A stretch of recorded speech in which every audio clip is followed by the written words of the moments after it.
Everyone, मागच्या पार्टमध्ये आपण प्रोसेस कंट्रोल बघत होतो. या प्रोसेसचा सेकंड पार्ट थोडं राहिलं होतं आपलं. तर मागच्या वेळेस आपण बघितलं की प्रोसेस कंट्रोलमध्ये ॲटोमायझेशन होतं, म्हणजे instrument can be optimise plant condition made changing field condition. नंतर आपण बघितलं होतं not only record process variable but also their function assure consistent quality. नंतरचा नेक्स्ट पॉईंट राहिला होता आपला sensing, controlling, recording and maintaining desired operating condition. Overall या process कंट्रोलमध्ये सेन्सर असतात आणि नंतर कंट्रोलिंग, आपण एखाद्या टेम्परेचरचं कंट्रोल कशा प्रकारे मेंटेनन्स करू शकतो. नंतर या ऑटोमायझेशनमध्ये काही रेकॉर्डिंग्स असतात. मागच्या वेळेस आपण एक एक्झाम्पल घेतलं होतं इस्त्रीचं. तर आयर्न याच्यामध्ये सेन्सर असतात, पण ते पर्टिक्युलर टेम्परेचरमध्ये जर तुम्ही त्याला सेट केलं तर त्याच्यामध्ये काही वेगवेगळ्या कॉटन क्वालिटी असतात आणि त्या कॉटन क्वालिटीवरून किंवा कुठल्या टाईपचं हे कापड आहे तर आपण हे ओळखू शकतो. त्याच्याचप्रमाणे आपण त्याच्यावर काही टेम्परेचर जे आहे ते सेट करू शकतो आणि हे सेट केल्यावर जर आपण त्याचं टेम्परेचर हे मेंटेन करू शकतो. मात्र तिथे हे सेन्सर नसतं, तर तिथे एक क्लिप असते. तर ही क्लिप जी आहे ती काय होणार आहे, डिटॅच होणार आहे आणि डिटॅच झाल्यावर त्या टेम्परेचरच्या या कंडिशनलाच आपण काय म्हणणार आहोत, सेन्सिंग असं म्हणणार आहोत. म्हणजे ओव्हरऑल या सर्व प्रोसेसलाच आपण काय म्हणणार आहोत, सेन्सिंग असं म्हणणार आहोत. मेकॅनिझम ऑर्डिनरी सेन्सर झालं तर ह्या सेन्सरमध्ये काही हाय ग्रेडिंग्स असतात, काही हाय क्वालिटीमध्ये ग्रेडिंग्स असतात.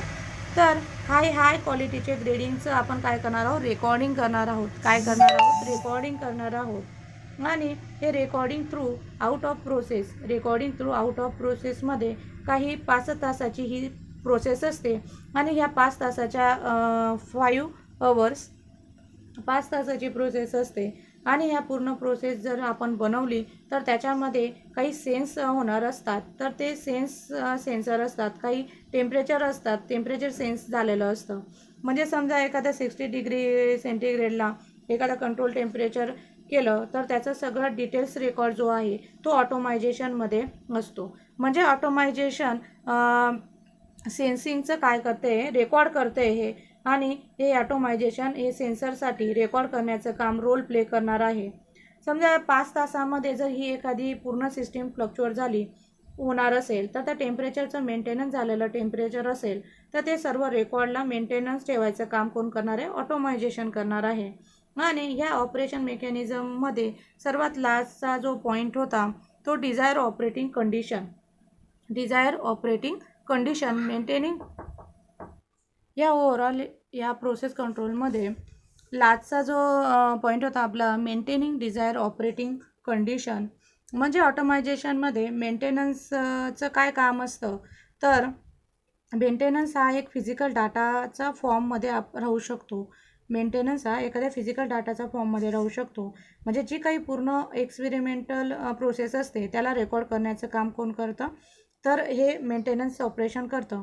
म्हणजे एखाद्या फिजिकल फॉर्ममध्ये काही आपण त्याला प्रिझर्व करू शकतो किंवा एखाद्या सॉफ्ट कॉपीमध्ये कॉम्प्युटराइज डाटाबेसमध्ये आपण त्याला फीड करू शकतो.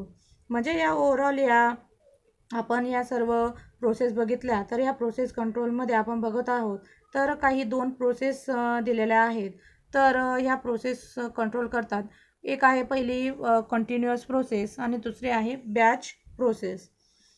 तर ओव्हरऑल आपण या कंटिन्युअस प्रोसेसमध्ये विचार केला, जर जेव्हा एखादा मटेरियल आपण यूज करतो, स्टार्टिंग मटेरियल असो किंवा मग रॉ मटेरियल आपण यूज करतो, तर या रॉ मटेरियलमध्ये प्रोडक्ट तयार करायचा असेल तर त्याच्यामध्ये ते कुठे स्टॉप होत नाही, तर ते कंटिन्युअस होत राहतात. म्हणजे जर एखादा रॉ मटेरियल जर आपल्याला पास करायचा असेल तर त्याच्यापासून प्रोडक्ट तयार करण्यासाठी ते कुठे स्टॉप होत नाही, तर ती काय होणार आहे, एक कंटिन्युअस प्रोसेस होत जाते. मात्र बॅचलर प्रोसेसमध्ये तसं होत नाही. तर बॅचलर प्रोसेसमध्ये काही रॉ मटेरियल आपण घेतलं असेल तर त्याच्यापासून आपण इंटरमिजिएट तयार करतो आणि हा इंटरमिजिएट तयार झाल्यावर आयसोलेट केल्यानंतर त्याला प्युरिफाय केलं जातं आणि प्युरिफाय झाल्यानंतर पुढच्या प्रोसेससाठी आपण त्याला मूव्ह करतो. ह्या ज्या झाल्या 2 प्रोसेसमध्ये, कंटिन्युअस किंवा मग बॅच प्रोसेसमध्ये, आपण ओव्हरऑल या प्रोसेस कंट्रोलचा विचार केला तर जेव्हा जेव्हा कंटिन्युअस प्रोसेस तिथे वर्क करेल तेव्हा worker and engineer maintain the functioning of plant. म्हणजे जेव्हा या आपण कंटिन्युअस प्रोसेसचा विचार केला तर जेव्हा जेव्हा कंटिन्युअस प्रोसेस असेल तिथे वर्कर आणि इंजिनियर असेल तर त्या पूर्ण सिस्टीमला काय करणार आहे ते मेंटेन करण्याचं काम करणार आहे. म्हणजे समजा ॲटोमायझेशन जरी असलं तरी तिथे कोणीतरी ऑब्झर्व करण्यासाठी गरजेचं असतं. त्याच्यानंतर इंजिनियरचं प्रोसेस काय असतं तर इन्स्ट्रुमेंटल वर्क करताना इन्स्ट्रुमेंटेशनमध्ये काही वेगवेगळ्या मेकॅनिझम वर्क करत असतील किंवा एखादा इलेक्ट्रिक पार्ट असेल तर त्या इलेक्ट्रिक पार्टमध्ये इन केस ऑफ सिस्टीममध्ये जर काही फेल्युअर झालं असेल इमिजिएट ती प्रोसेस अनइंटरप्ट करणं गरजेचं असतं. म्हणजे इंजिनियरचं या प्रोसेसमध्ये काय काम असतं जर एखादा इन्स्ट्रुमेंट खराब झाला असेल तर त्याला रिपेअर करणं हे इंजिनियरचं काम असतं. इमिजिएट रिपेअर मेंटेनन्स तिथे गरजेचं असतं. म्हणजे जर वर्कर आणि त्याच्यासोबत इंजिनियर इन केस ऑफ असेल तर बॅच प्रोसेसमध्ये in certain instrument get failure तर या बॅच प्रोसेसमध्ये इन्स्ट्रुमेंट थांबत नाही तर कंटिन्युअस प्रोसेसमध्ये एखाद्या रॉ मटेरियलपासून प्रोडक्ट होताना त्यामध्ये इन्स्ट्रुमेंटेशन कन्सिडर केलं असेल तर इन्स्ट्रुमेंट फेल झालं तर ती प्रोसेस फेल होऊन जाते. पण बॅचलर प्रोसेसमध्ये तसं नसतं. तर बॅचलर प्रोसेसमध्ये रॉ मटेरियल आपण घेतलं तर त्याच्यानंतर त्याला इन्स्ट्रुमेंट 1मध्ये यूज केलं जातं, त्याच्यानंतर इन्स्ट्रुमेंट 2मध्ये यूज केलं जातं. म्हणजे अजून जर दुसरी प्रोसेस झाली तर इन्स्ट्रुमेंट 1मध्ये प्रोसेस ही डिस्टर्ब झाली तर ही दुसरी प्रोसेसमध्ये त्याला वर्कआउट केलं जातं. कंटिन्युअस प्रोसेसमध्ये आपण मेंटेनन्स करतो तर त्या प्रोसेससोबत वर्करसोबत इंजिनियरचा रोल प्ले केला जातो. पण बॅचलर प्रोसेसमध्ये कमी इन्स्ट्रुमेंट असतात आणि जास्त लोक असतील तर त्या प्रोसेस आपण इन्स्ट्रुमेंट 1 किंवा इन्स्ट्रुमेंट 2मध्ये कन्सिडर केलं जातं. आणि हे इन्स्ट्रुमेंट हे बॅचवाईज तयार केले जातात. तर हे इन्स्ट्रुमेंट तयार करण्यासाठी त्याच्यावरती काही वर्क करणारे काही वर्कर असतील तर ते त्या प्रोसेससाठी यूज करतात. तर कंटिन्युअस प्रोसेसमध्ये जी वर्करची संख्या असते ती वर्करची रिक्वायरमेंट असते ती खूप कमी असते. म्हणजे इन्स्ट्रुमेंटल हँडल करण्यासाठी तिथे ऑपरेटरची गरज असलीच पाहिजे. नंतर आहे instrument computer based operation reduce cost and increase the reliability. इन्स्ट्रुमेंटेशनचं या प्रोसेस कंट्रोलमध्ये काय काम असतं तर काय रोल प्ले करतो इन्स्ट्रुमेंटेशन तर इन्स्ट्रुमेंटेशनमध्ये काही मेथड असतात तर कन्व्हेन्शनल मेथड असतात, इन्स्ट्रुमेंटेशन मेथड असतात, बट इट इज ऑटोमायझेशन ही सुद्धा मेथड या इन्स्ट्रुमेंटेशनमध्ये वर्कआउट करते. आता आपण कन्व्हेन्शनल मेथडचा विचार केला तर या कन्व्हेन्शनल मेथडमध्ये एखाद्या गोष्टीला ट्रीट करायचं असेल किंवा एखादी गोष्ट पूर्ण तिथे कंटेनरमध्ये घ्यायची असेल तर मॅन्युअली हिटिंग त्याला पहिले करावं लागतं आणि हिटिंग झाल्यानंतर सोल्युशन मिक्स केल्यावर नंतर त्याचं रोटेशन हे प्रॉपर करावं लागतं आणि प्रॉपर रोटेशन झाल्यावर नंतर काय होणार आहे कन्व्हेन्शनल ही मेथडचा यूज केला जातो. पण मात्र ऑटोमायझेशनमध्ये टेम्परेचर मेंटेन केलं जातं आणि टेम्परेचर मेंटेन झाल्यावर ते इन्क्रीज होण्याचं काम कोण करणार आहे ॲटोमायझेशन करणार आहे. नंतर हे इन्स्ट्रुमेंटल मेथडमध्ये कन्व्हेन्शनल मेथड झाल्यानंतर ऑटोमायझेशन टेम्परेचर मेंटेन झाल्यानंतर computer based operation reduce the cost.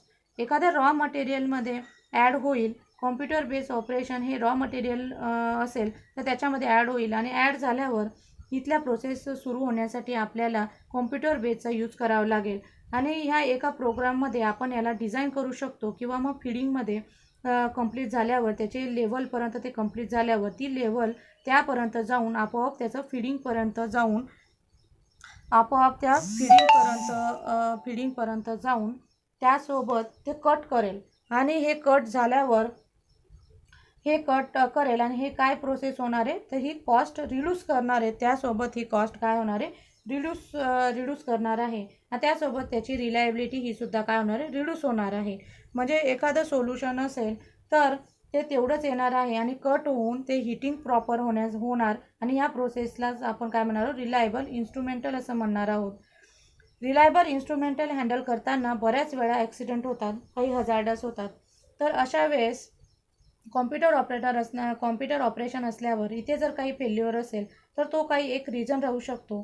तर दुसरं फिजिकल स्ट्रक्चर यूज करतो, कंटेनर किंवा पाईपमध्ये आपण फिजिकल स्ट्रक्चर यूज करतो. आपण यूज केल्यावर इन्स्ट्रुमेंटमध्ये काही जर बिघाड झाला तर त्या गोष्टीमध्ये काही बिघाड होत असतील तर असं होत नाही तर ॲरो वॉटरमध्ये आपण यूज करतो. जर आपण घरचं उदाहरण बघितलं, ॲरो वॉटर आपण जे घरी यूज करतो, सुरुवातीला वॉटर जे आहे ते कंटिन्युअस फ्लो होताना दिसतं. नंतर जे वॉटर आहे ते अनइंटरप्ट झालेलं असतं. म्हणजे ॲरो वॉटर हे आपण पितो, तर त्यासाठी फ्लूइड होणारं जे पाणी आहे ते जर कट झालं, तर सुरुवातीला ॲरो वॉटरचं जे प्लांट असायचं त्याच्यामध्ये काही जी मोटार असायची ती पूर्णपणे बर्न होऊन जायची किंवा ते आउट ऑफ वर्क असायचं. पण आजच्या या ॲरो वॉटरमध्ये काय केलं जातं, तर इन केस ऑफ वरून येणारं जे पाणी आहे तर त्याच्यामध्ये जर पाणी नसेल तर हे इंटरप्ट होऊन आपोआप काय होणार आहे, सेन्स होणार आहे. आणि सेन्स झाल्यानंतर आपला जो पॉवर सप्लाय असेल तो काय होणार आहे, कट होणार आहे. म्हणजे हा पार्ट सेन्सर येणारी असते आणि त्याच्यामध्ये इनपुट इथे होत नाही. तर काय होणार आहे, तर इन्स्ट्रुमेंटेशन हे काय होणार आहे, डॅमेज होणारं असतं, पण ते काय होणार आहे, थांबून जातं. तर अशा प्रकारे ह्या इन्स्ट्रुमेंटेशन मेथडमध्ये कॉम्प्युटर बेस्ड ऑपरेशन आणि रिड्यूस कॉस्ट, इन्क्रीज रिलायबिलिटी, ॲटोमायझेशनमध्ये प्रोसेस कंट्रोलमध्ये होत असतं.